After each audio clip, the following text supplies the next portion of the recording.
Hello friends, welcome to my channel सोली स्वास्थ्य। दोस्तों, कैसे हैं आप सब। दोस्तों, इधर मैंने थोड़े दिन बाद बनाया ये वीडियो और इधर बहुत ज़्यादा नेगेटिविटी है कोरोना को लेके और बहुत केसेस बढ़ रहे हैं, डेथ भी हो रही हैं, थोड़ी हैवीनेस सी थी। दोस्तों, आज के पावन दिन पर आज गणेश चतुर्थी है। इसके लिए हम सबको बहुत बधाइयाँ मैं देती हूँ सबको और सबको गणेश भगवान का आशीर्वाद मिले, सबका जीवन मंगलमय हो और ये जो महामारी चल रही है एक कोरोना की नाम की, इससे सबकी सुरक्षा गणेश भगवान जी करें। तो आज गणेश चतुर्थी है। आज के पावन अवसर पर हम गणेश जी को अपने घर में, अपने घर के मंदिर में स्थापित करते हैं।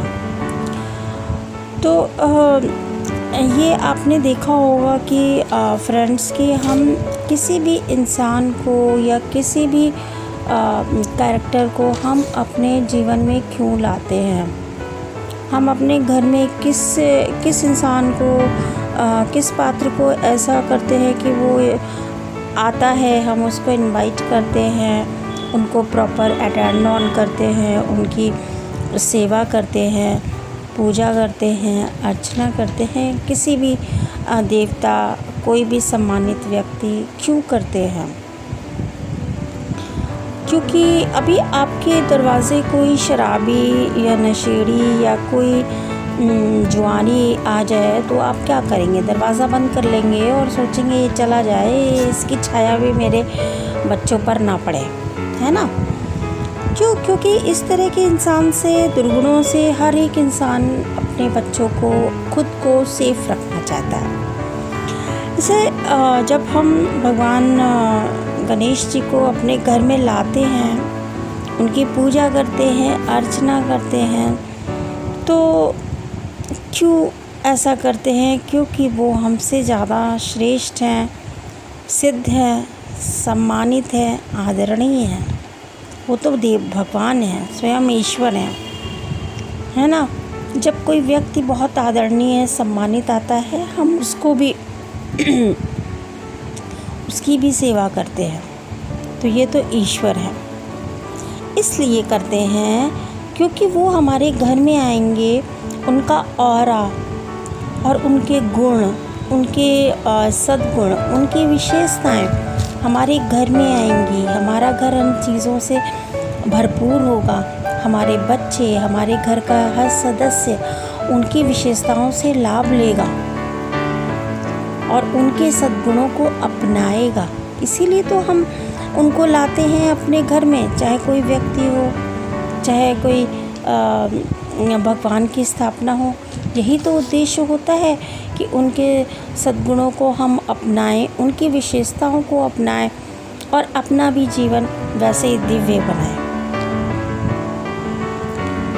उनकी विशेषताओं को हम ग्रहण कर सकें। दोस्तों, मैं ये गणेश जी के जन्म से शुरुआत करती हूँ कि गणेश जी का जो जन्म हुआ था, उनका जन्म ऐसे हुआ था कि माँ पार्वती जी ने अपने शरीर का मैल निकाला था और उपटन से जो मैल निकाला था, उसी मैल से उन्होंने गणेश जी की स्थापना की थी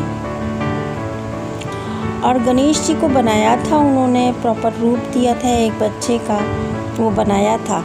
और जब माँ पार्वती एक दिन स्नान कर रही थी और उन्होंने रखवाली के लिए अपने गणेश जी को खड़ा कर दिया था दरवाजे और बोला था कि कोई भी अंदर ना आ सके।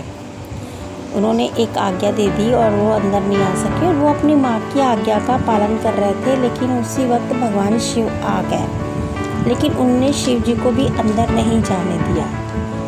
तो शिव जी को अंदर नहीं जाने दिया तो शिव जी को क्रोध आया और क्रोध में उन्होंने उनका सिर काट डाला।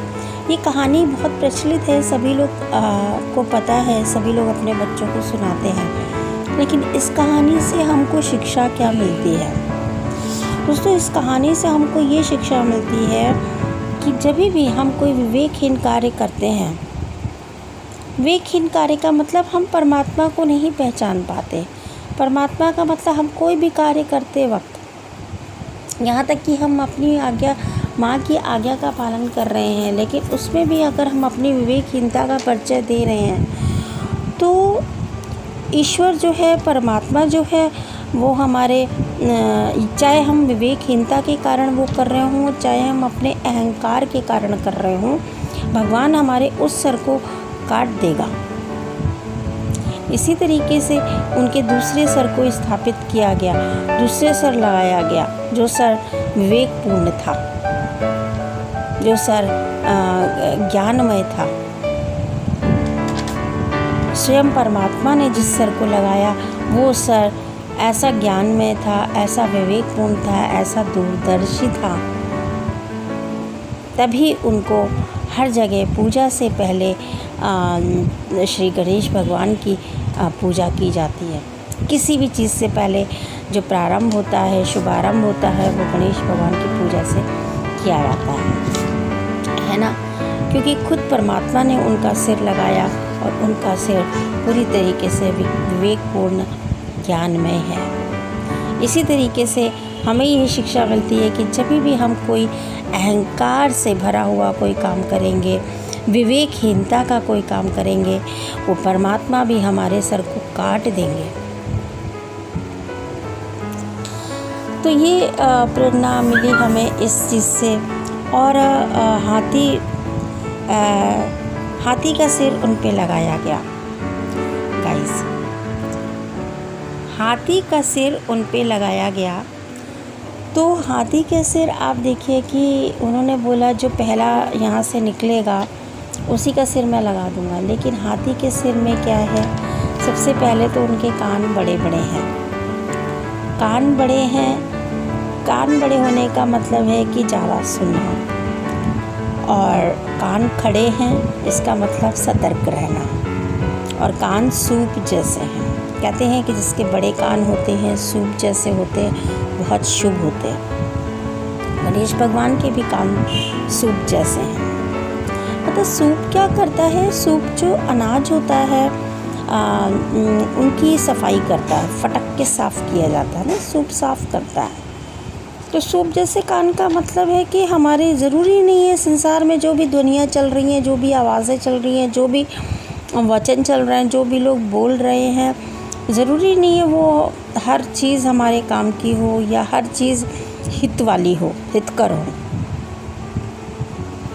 तो वो हमको समझना है अपने विवेकपूर्ण मस्तिष्क से, अपने विवेकपूर्ण दिमाग से हमको समझना है कि हमें कानों से कौन सी बात फ़िल्टर करके अपनानी है, कौन सी बात हमको बाहर गंदगी की तरह फेंक देनी है।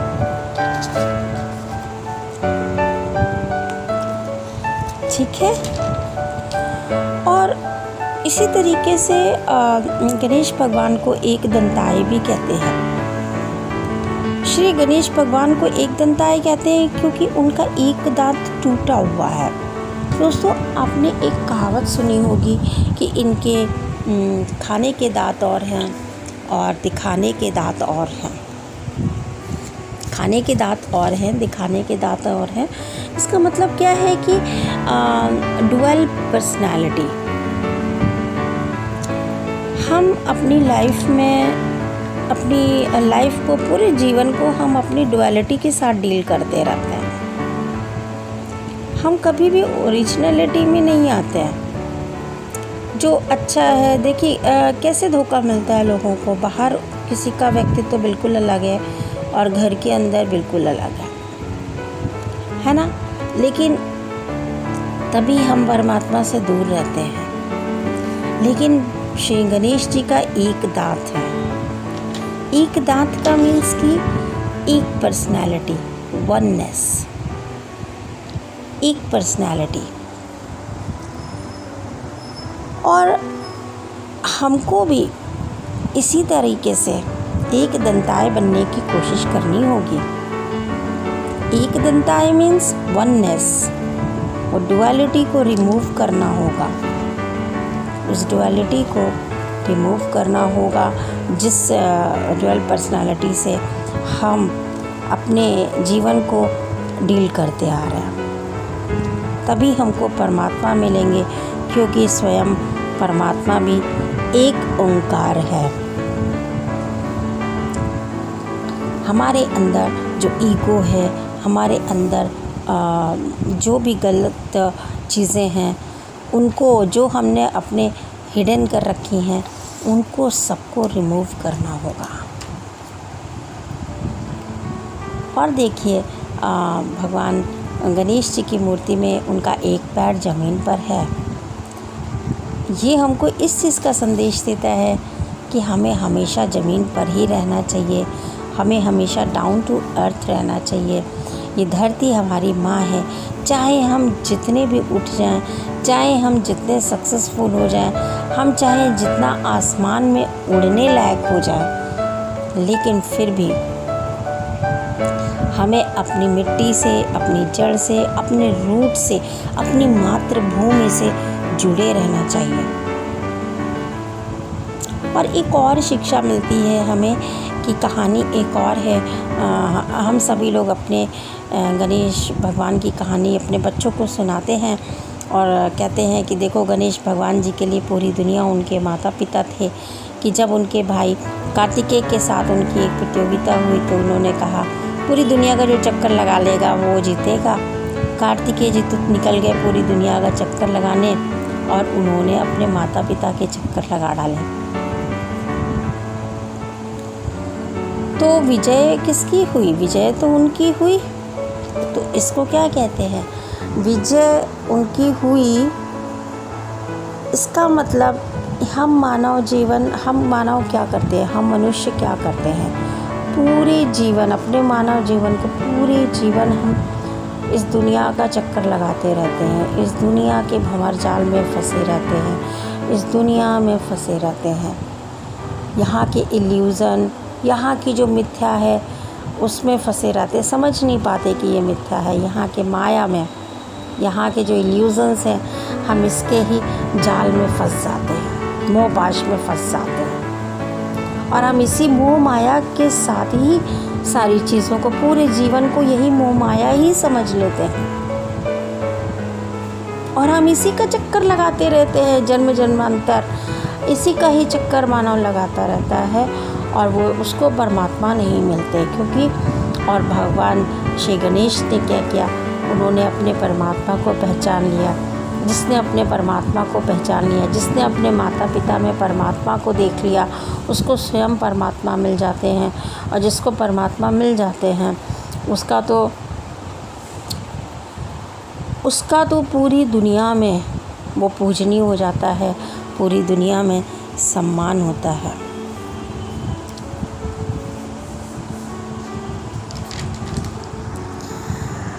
फ्रेंड्स, जिसको परमात्मा का ज्ञान हो गया, उसके आसपास तो बस रिद्धि और सिद्धि स्वयं ही बैठ जाएंगी। क्योंकि रिद्धि का मीन्स होता है प्रॉस्पेरिटी और सिद्धि मीन्स सक्सेस।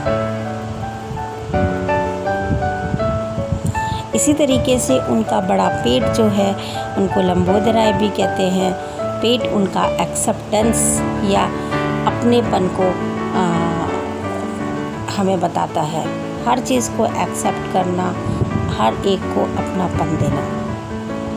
और भगवान गणेश जी की सवारी ना कोई हाथी है, ना घोड़ा है, और ना कोई सुंदर रथ है, कोई दिव्य रथ नहीं है। उनकी सवारी है एक छोटा सा चूहा।